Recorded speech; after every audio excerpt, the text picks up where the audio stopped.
ईश्वर की योजना हमारी योजना से हमेशा बेहतर ही होती है। लाइफ में कभी-कभी ऐसा होता है कि हमें जो चाहिए, जिसका हम बहुत समय से इंतज़ार कर रहे होते हैं, वो हमें मिल जाता है।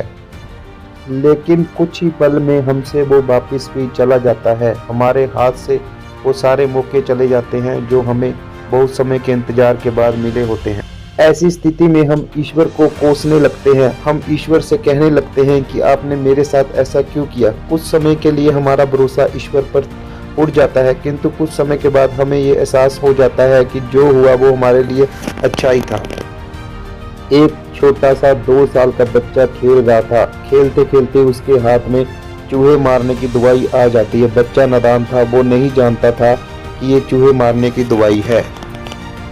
वो तो इस दवाई को चॉकलेट समझकर खुश हो रहा था और इसे खाना ही वाला था कि उसकी माँ का ध्यान उस पे गया।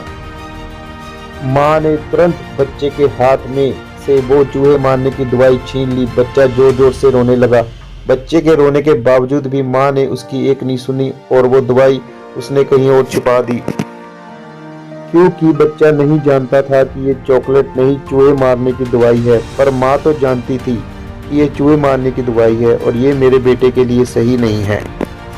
बच्चे को कुछ पल की खुशी देने के लिए माँ उसे वो दवाई नहीं दे सकती, क्योंकि वो उसके लिए हानिकारक थी। वैसे ही जब हमारी ज़िंदगी में हमें कुछ ऐसा मिले जो हमें कुछ पल की खुशी दे और फिर वो वापस चला जाए, तो हमें निराश नहीं होना चाहिए। तभी हमें यही सोचना चाहिए कि हमें जो मिला था वो हमारे लिए अच्छा नहीं था, इस चूहे मारने की दवाई जैसा ही था।